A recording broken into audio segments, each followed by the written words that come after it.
Our scripture reading today from John chapter 16 verses 5 through 15. 요한복음 16장 5절로 15절 말씀 우리 함께 보시도록 하겠습니다. 제가 봉독하겠습니다. 지금 내가 나를 보내신 이에게로 가는데 너희 중에서 나더러 어디로 가는지 묻는 자가 없고 도리어 내가 이 말을 함으로 너희 마음에 근심이 가득하였도다.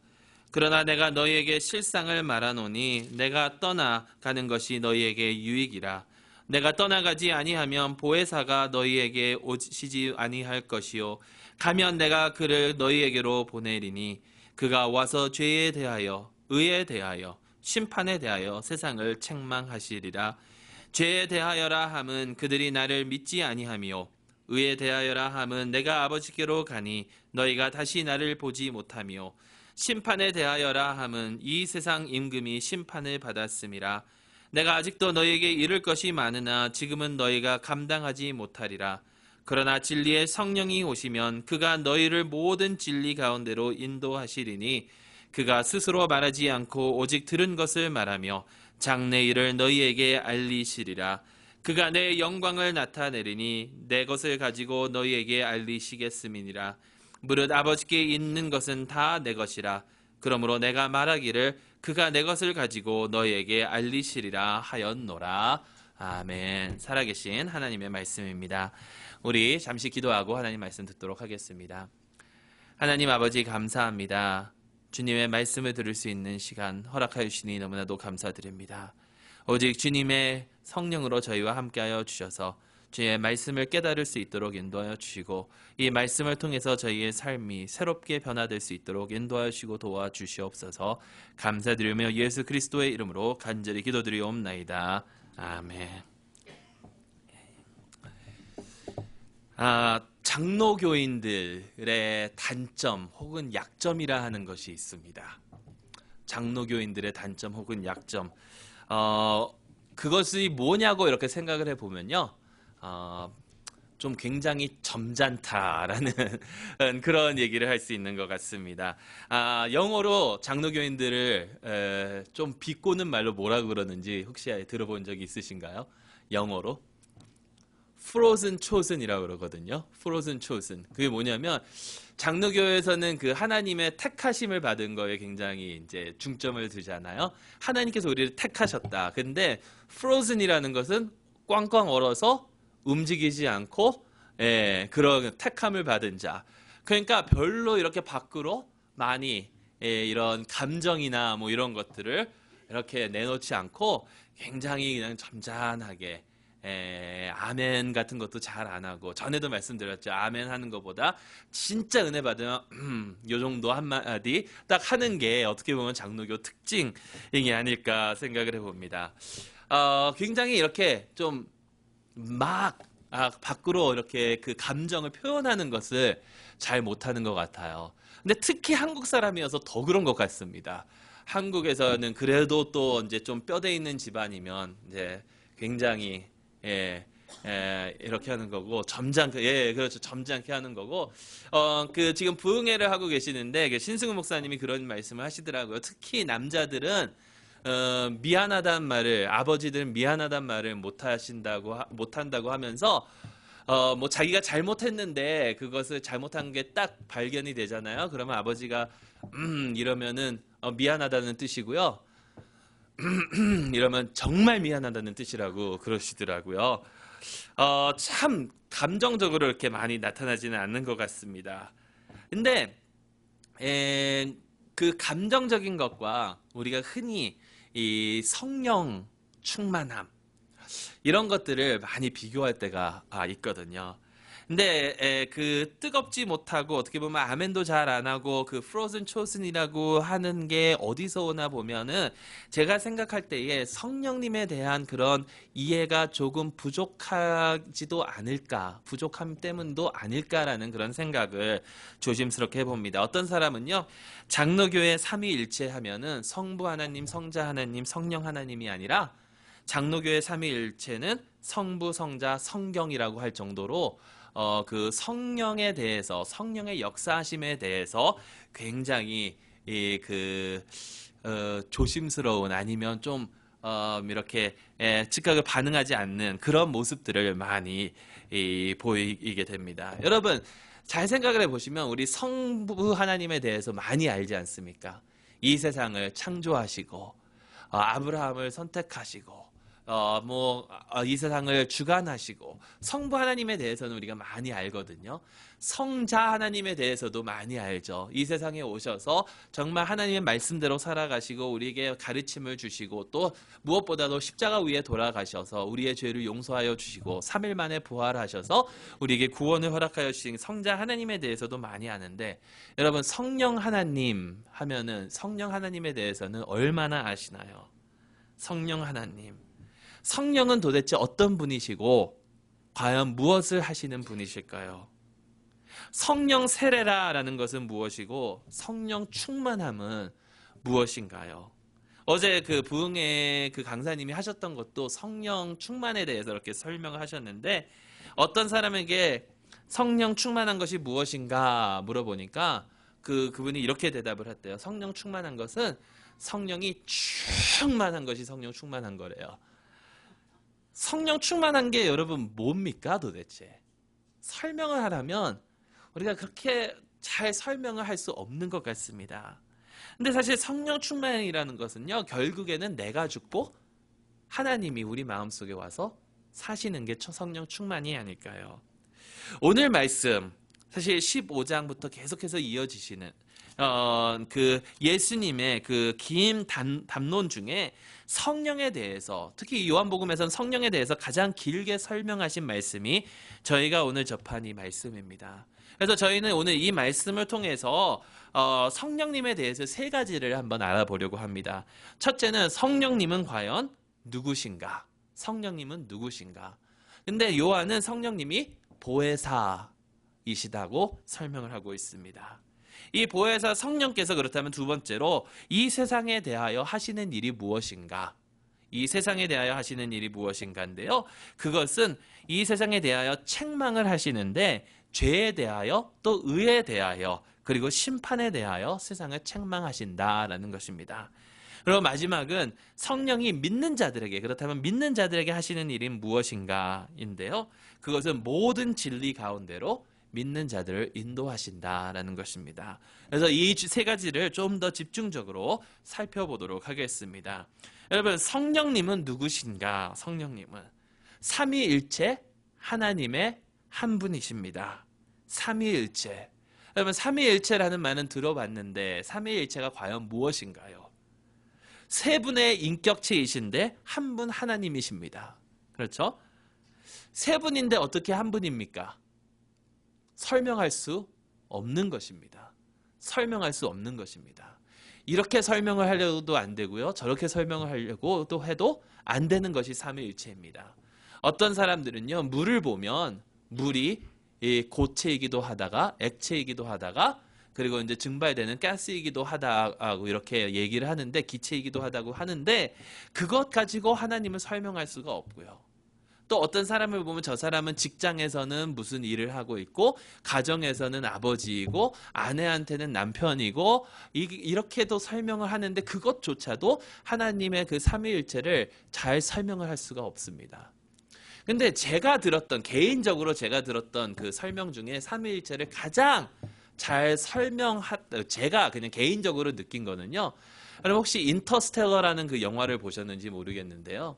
인터스텔러는 결국엔 지구가 멸망을 하니까 이 은하계를 넘어서 우주 저편에 있는 우리가 인간이 살 수 있는 그러한 곳을 찾아서 나아가는 거예요. 근데 시간의 개념이라는 것이 속도에 따라서 시간이 변합니다. 시간은 계속해서 똑같이 가는 것이 아니라 시간은 변합니다. 그렇기 때문에 어떤 곳에서는 7분이라는 시간을 보내는데 그것이 우주 밖에서는 몇십 년이 될 수도 있는 거고 그런 여러 가지 과학적인 개념들을 딱 이렇게 하는데요. 그러면서 그 시간을 왔다 갔다 할 수 있는 그러한 일들을 이야기를 하는데 거기서 했던 것이 이것이더라고요.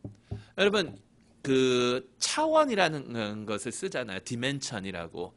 그래서 요즘에 영화를 보면 3D 영화가 있는가 하면 요즘에는 4D 영화도 나옵니다.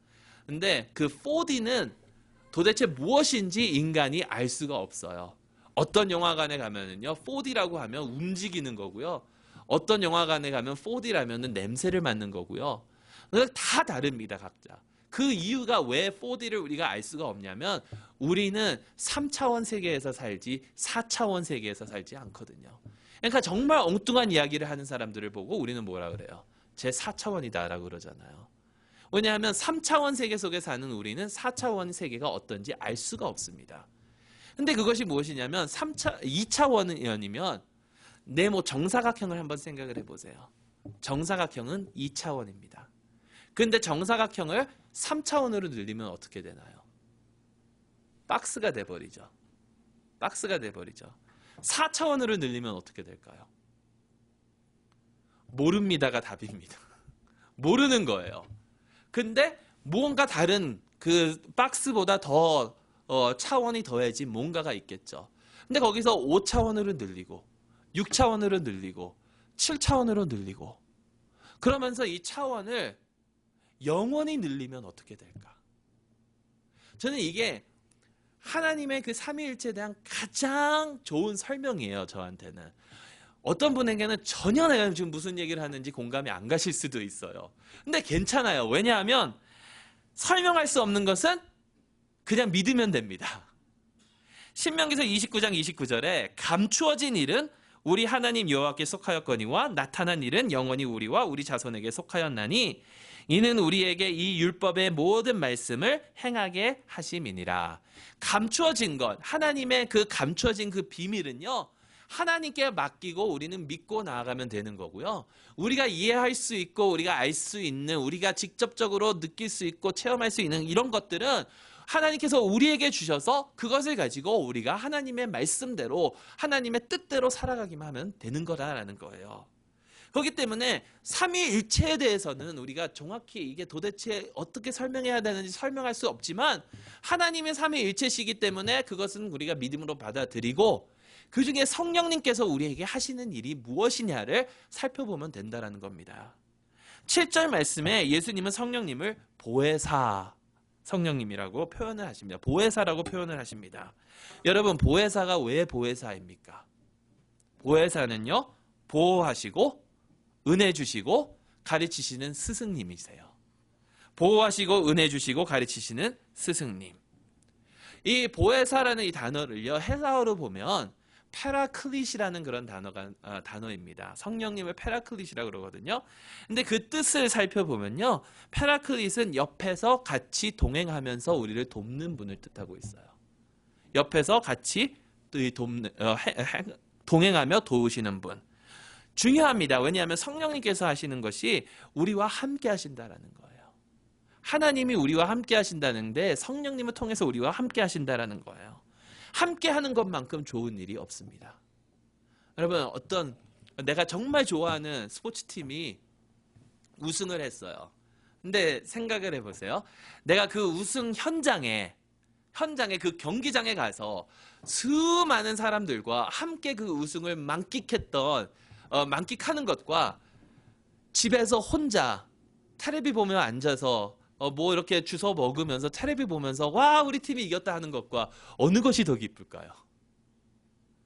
여러분, 2002년에 한국의 수백만 명이 광화문으로 나가고 시청 앞으로 나가고 그래서 거리 그 응원을 한 이유가 있어요. 함께하면 더 좋은 거거든요. 기쁨은 함께하면 2배로 는다고 그러죠. 근데 슬픔은 함께하면 절반으로 준다고 그러죠. 기쁠 때 함께하면 더 기쁘고요. 슬플 때 누군가가 내 옆에서 나를 위로해주고 나와 함께하면 그것만큼 위로되는 것도 없다라는 겁니다. 내 옆에 내가 아플 때에 내가 어려움을 당할 때에 내 옆에서 나의 손을 꼭 붙잡아주고 함께해주는 사람만큼 중요한 사람이 없다라는 것이죠.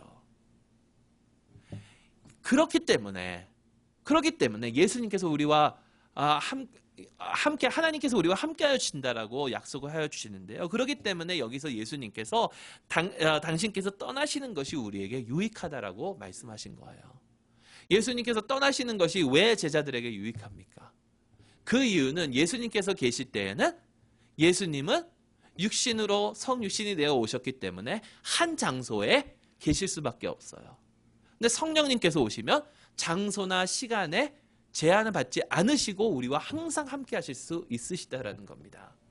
근데 왜 그렇다면 예수님께서도 이 땅에 계시면서 성령님을 보내시지 왜 예수님이 가셔야 성령님이 오실 수 있을까? 나중에 좀 더 설명을 드리겠지만 성령님이 하시는 일 중에 예수님의 그 사역에 대해서 우리에게 설명을 주시잖아요. 우리의 마음으로 하여금 예수님의 그 구원의 사역을 알게 하여 주시는데 그 구원의 사역이 예수님께서 이 땅에 계시면 아직 이루어지지 않은 겁니다. 예수님의 구원의 사역은 언제 이루어집니까? 십자가에 못 박혀 돌아가시고 장사한 지 사흘 만에 부활하시고 하늘로 올라가셨을 때에 그것을 성령님께서 설명하시려면 아직 그때가 되지는 않은 거다라는 거예요. 그래서 우리와 함께 하십니다. 함께 하시면서 또 중요한 것이 무엇이냐면 우리를 도와주십니다. 우리가 주님의 뜻대로 살 수 있도록 도와주십니다. 필요한 말씀을 생각나게 하십니다. 그럼 말씀이 생각나지 않으니까 죄를 짓는 거예요. 말씀이 생각나지 않으니까. 이 선악을 알게 하는 과실에 나무의 과실을 먹는 날 정령 죽으리라 하셨는데 여러분 이거 하면 너 죽어라고 하는데 그거 하는 사람이 있을까요? 이거 하면 너 죽어라고 하는데 그거를 하려는 사람은 없을 거잖아요. 근데 왜 합니까? 그때 그게 생각나지 않는 거예요. 아니면 기억하려고 하지도 않는 거겠죠. 그런데 그것을 생각나게 하시고 하나님의 뜻을 우리에게 알게 하신 분이 바로 성령 하나님이시라는 거예요. 그러면서 우리를 도와주시는데요. 우리를 도와주시기 때문에 우리의 삶과 또 우리의 삶의 현장을 변화시켜 주십니다. 어제 저도 이 말씀을 접했는데요. 이사야서 32장 15절에 마침내 위에서부터 영을 우리에게 부어주시리니 광야가 아름다운 밭이 되며 아름다운 밭을 숲으로 여기게 되리라. 여러분 광야에서 뭐 이렇게 기를 수가 없잖아요. 근데 그 광야가 아름다운 밭이 된다는 거예요. 성령님이 임하시면. 그리고 그 밭이 숲으로 여김을 받는다. 자, 여러분 성령님은 누구십니까? 성령님은 삼위일체 한 분으로서 보혜사, 보호하시고 은혜 주시고 가르치시는 스승님이시고 우리와 항상 함께 하시면서 동행하시며 도우시는 분이 바로 우리 성령님이십니다. 이런 성령님이 저희 가운데 늘 거하시기를 주님의 이름으로 축원합니다. 그렇다면 성령님께서 이 세상에 하시는 일이 있으시다라는 겁니다. 이 세상에게 하시는 그 일이 무엇이냐면 8절 말씀에 그가 와서 죄에 대하여 의에 대하여 심판에 대하여 세상을 책망하시리라. 여기서 말하는 이 세상은요. 예수님을 믿지 않는 사람들. 예수님의 사람들이 아니고 아직 예수님을 믿지 않는 사람들. 여기 책망하시리라라고 했거든요. 영어로는 convict. 근데 여기는 두 가지 의미가 사실 있습니다. 책망하라는 그런 의미가 있고요. 그 책망하는 것은 나무라는 거죠. 이렇게 하면 안 돼. 이것은 잘못됐어 나무라는 거고요. 또 다른 그런 의미는 무엇이냐면 납득시키고 확신시키고 설득시키는 거예요. 이것은 잘못됐어 라는 것과 이렇게 꼭 해야 돼라는 것을 두 가지를 의미가 다 포함되어 있다는 것이죠. 그렇다면 이 성령님께서 무엇에 대하여 납득시키고 설득시키고 무엇에 대하여 책망하시는가? 죄와 의와 심판에 대해서 하신다라고 예수님께서는 말씀하고 계십니다. 죄에 대하여 죄에 관하여 책망하십니다. 9절 말씀에 죄에 대하여라 함은 그들이 나를 믿지 아니함이요. 안 믿는 세상에게 죄에 관하여 책망하시면서 그들이 자신들이 죄인임을 깨닫게 하여 주시는 역할을 성령님께서 하신다는 거예요. 성령님께서 역사를 안 하시면 죄인은 죄를 인정하지는 않습니다. 다 남에게 그 책임을 전가하고 그렇게 하지. 근데 죄인에게 안 믿는 세상에게 죄를 책망하시면서 그들의 마음으로 하여금 그들의 마음을 돌이켜 주님께로 오시게 하시려고 성령님께서 역사하신다는 거예요.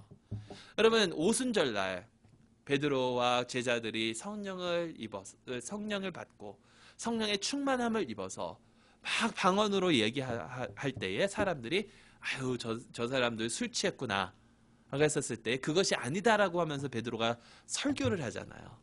근데 그 설교 내용을 보면 하나님께서 우리를 사랑하셔서 예수 그리스도를 이 땅에 보내셨는데 그 예수를 너희가 못 박았다.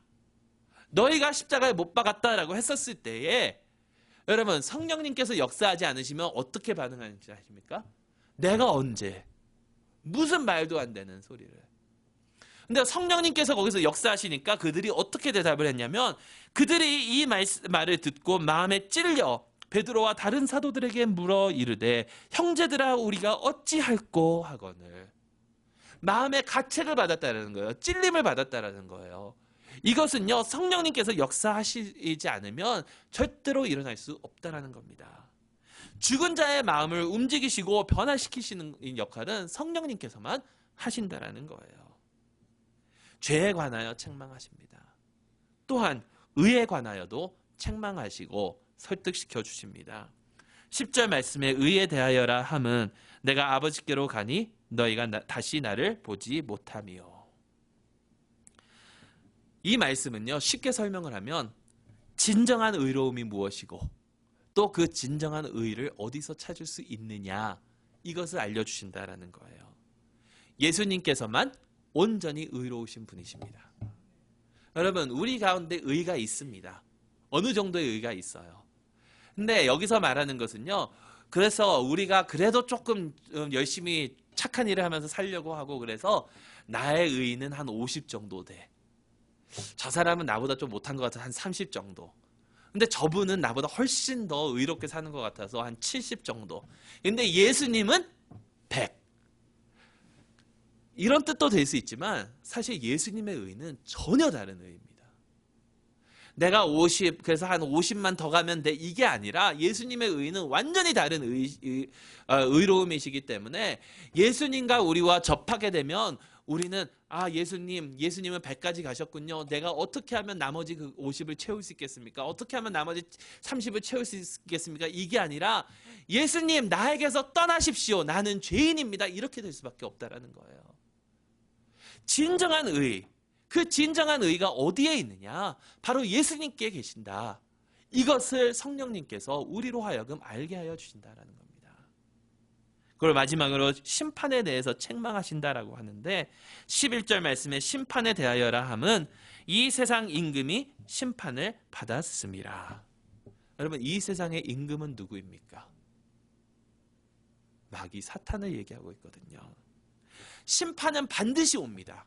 심판의 날은 반드시 오는데 그 증거가 어디냐면 사탄이 이미 심판을 받았기 때문이라는 거예요. 여러분 십자가 위에서 예수님께서 못 박혀 돌아가실 때에 예수님께서 지신 것 같죠? 예수님께서 심판을 받으신 것 같죠? 물론 맞습니다. 하나님의 그 심판을 우리가 받아야 될 심판을 대신 짊어지신 것은 맞습니다. 하지만 거기서 또 심판을 받고 완전히 깨진 자가 있으니 바로 사탄이라는 거예요. 사탄. 이 세상의 임금인 사탄에 대한 심판이 바로 십자가 위에서 나타났다라는 겁니다. 자, 믿지 않는 이 세상에 대하여, 믿지 않는 이 세상에 성령님께서는 무엇을 하시는가? 죄와 의와 심판에 대하여 우리에게 알려주시고 책망하신다라는 겁니다. 그래서 성령을 받은 자로서는 하나님께로, 성령님께서 우리 마음속에 역사하신다면 하나님께로 돌아와야 될 줄로 믿습니다. 여러분 우리가 믿을 수 있는, 주님을 믿을 수 있는 그 이유가 바로 성령님께서 우리 가운데 역사하셨기 때문이다라는 것이죠. 성령을 통하여 우리에게 새로운 삶을 허락하여 주신 하나님께 늘 감사할 수 있기를 바랍니다. 여러분과 제가 이곳에서 하나님을 찬양할 수 있는 그 이유는 우리가 죄인이었을 때의 성령님을 통해서 우리 마음에 감동을 주시고 우리를 주님의 자녀로 삼아 주셨기 때문임을 알고 주님께 감사하며 나아갈 수 있기를 간절히 소망합니다. 마지막으로 성령님께서 그렇다면 믿는 자들에게 하시는 일이 있습니다. 믿는 우리에게 하시는 일, 어떤 일이냐 하면 13절에 그러나 진리의 성령이 오시면 그가 너희를 모든 진리 가운데로 인도하시리니 그가 스스로 말하지 않고 오직 들은 것을 말하며 장래 일을 너희에게 알리시리라. 이게 성령님께서 믿는 자들을 위해서 하시는 일이 무엇이냐면 믿는 자들을 모든 진리 가운데로 인도하여 주신다라는 것입니다. 모든 진리 가운데로 진리를 주셔서 하나님의 그 뜻을 알게 하시고 올바른 삶을 살아갈 수 있도록 인도하여 주신다라는 거예요. 어제 들은 말씀 잠깐만 설명드리도록 하겠습니다. 에베소서 5장 18절 말씀에 술 취하지 말라. 이는 방탕한 것이니 오직 성령으로 충만함을 받으라. 저도 그 신승훈 목사님께서 이 말씀을 설명하시면서 깨달은 게 있어요. 왜 하필 술일까? 성령님과 이렇게 비교할 때 왜 하필 술일까? 근데 여러분, 그 양주를 영어로 뭐라고 하는지 아세요? 양주를 스피릿이라고 그러거든요. 양주를 스피릿이라고 그래요. 그러니까 이미 영어 그 언어가 발달되면서 술과 성령의 그 연결점이 있다라는 것을 이미 언어적으로 이렇게 말하고 있는 거예요. 근데 여러분, 비슷한 점들이 있죠. 그러면서 어제 그 목사님께서 설명을 하시는데, 여러분, 술을 마시면 기분이 좋아집니다. 술을 마시면 기분이 좋아져요. 예. 그리고 난 이제 술을 깨면은 기분이 굉장히 안 좋을지도 모르지만 그 술 마실 때는 기분이 좋아져요. 술 마시면 걱정, 염려 어떻게 됩니까? 잊어버리게 됩니다.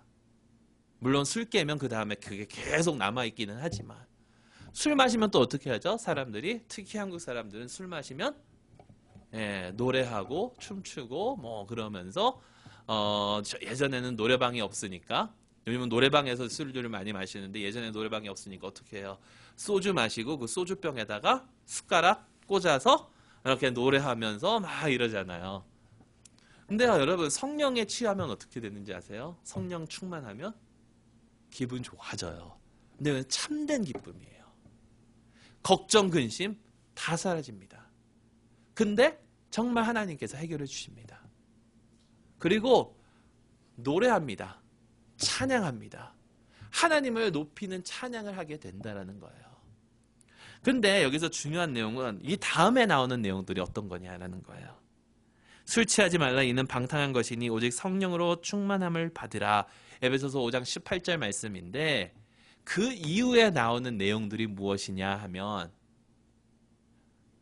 아내는 남편에게 복종하고, 남편은 아내를 사랑하고, 자녀는 부모를 공경하고, 부모는 자녀를, 기억나시나요?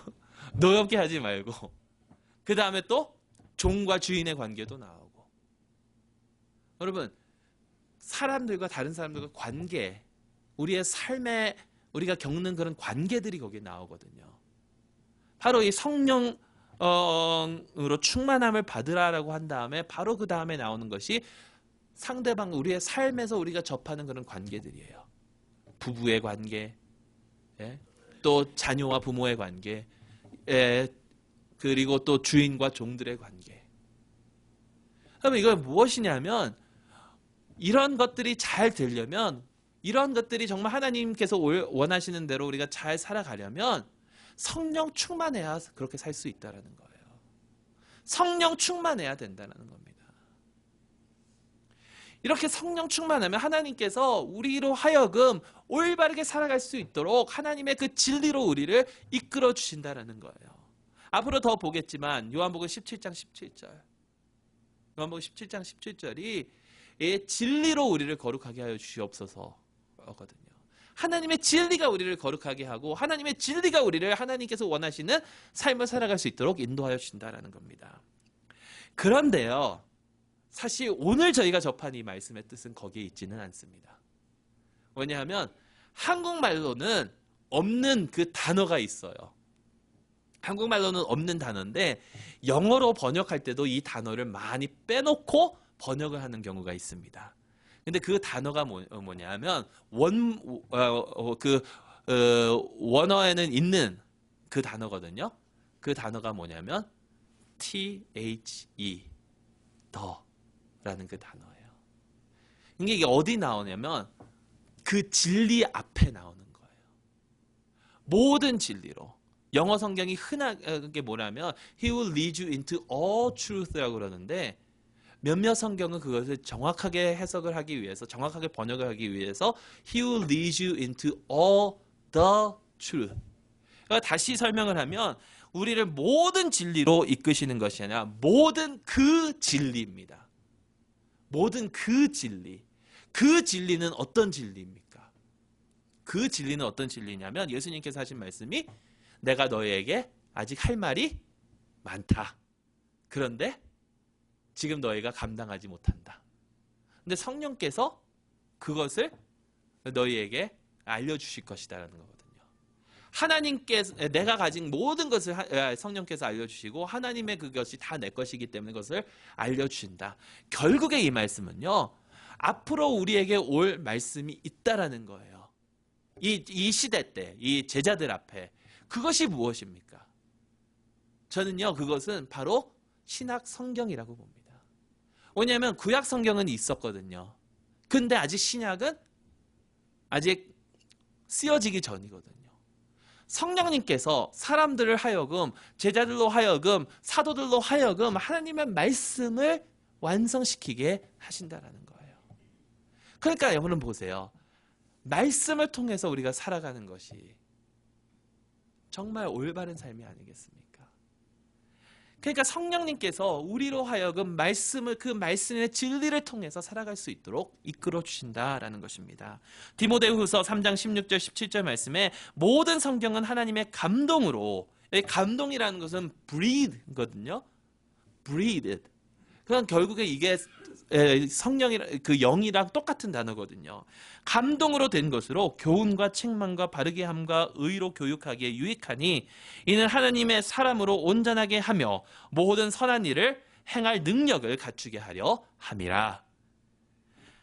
성령님께서 하나님의 말씀을 주시고 하나님을 더 잘 알게 하고 또 그 말씀을 통해서 주님께서 원하시는 길로 갈 수 있도록 이끌어 주신다라는 것입니다. 성령을 통하여 온전함으로 하나님께 영광 돌릴 수 있는 삶을 살아갈 수 있는 저와 여러분들이 될 수 있기를 바랍니다. 결론을 맺겠습니다. 우리는 성령의 역사를 사모해야 할 줄로 믿습니다.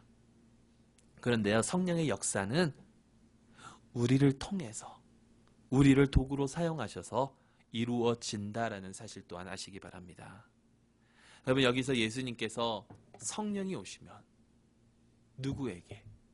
제자들에게 오면 우리에게 오면 여러분 그 책망하시는 죄에 대하여 의에 대하여 심판에 대하여 책망하실 때에 아까 예처럼 베드로를 통해서 그 예루살렘에 모여있던 오순절날 예루살렘에 모여있던 사람들을 책망하셨거든요. 사람들을 예수님을 믿는 사람들을 통해서 역사하신다는 겁니다. 오순절에는 베드로와 여러 사도들을 통해서 고넬료의 가정에는 베드로를 통해서 또 성문 앞에 앉아 있었던 안진뱅이에게는 베드로와 요한을 통해서 빌립보 간수나 루디아 등에게는 바울을 통해서 또 여러분 바울에게는 아나니아를 통해서 하나님의 성령의 역사를 이루어 가신다라는 겁니다. 저와 여러분들도 이렇게 하나님께서 저희를 주님의 도구로 사용하실 수 있는데 귀하게 쓰임을 받을 수 있는 저희 참빛교회 식구 여러분들이 될 수 있기를 주님의 이름으로 축원합니다. 그러려면 성령을 받아야 합니다. 요한복음 20장 21절 22절 예수님께서 부활하신 후 제자들에게 하신 말씀입니다. 예수께서 또 이르시되 너에게 평강이 있을지어다. 아버지께서 나를 보내신 것 같이 나도 너희를 보내노라. 이 말씀을 하시고 그들을 향하사 숨을 내쉬며 이르시되 성령을 받으라. 여러분 예수님께서 숨을 내쉬며 이르시되 성령을 받으라 하셨습니다. 숨을 내쉬면서 성령을 받으라 했을 때 성령 받는 것 쉽습니까? 어렵습니까? 이해가 안 가시나요? 옆 사람이 숨을 내셨는데 그 입냄새 맡는 거 쉽습니까? 어렵습니까? 여러분 성령 받는 거 쉬운 거예요. 예수님 붙들고 성령 받아 성령의 충만함으로 주 안에서 승리할 수 있는 저와 여러분들이 될 수 있기를 간절히 소망합니다. 우리 잠시 기도하실 텐데요. 제 그 신학교 그 박사과정 교수님이 하시던 그런 방법으로 잠깐 하도록 하겠습니다. 예, 그럼 다 눈을 감으시고 우리 함께 기도하도록 하겠습니다. 크게 숨을 마시시기 바랍니다. 크게 내쉬시고요. 다시 한번 크게 숨을 들이마시시고 크게 내쉬십시오. 하나님의 긍휼을 크게 마시시고 그 하나님의 긍휼을 다른 분들에게 크게 내시기를 바랍니다. 하나님의 긍휼, 하나님의 성령을 크게 마시시고 또 내쉬시기 바랍니다. 사랑의 하나님,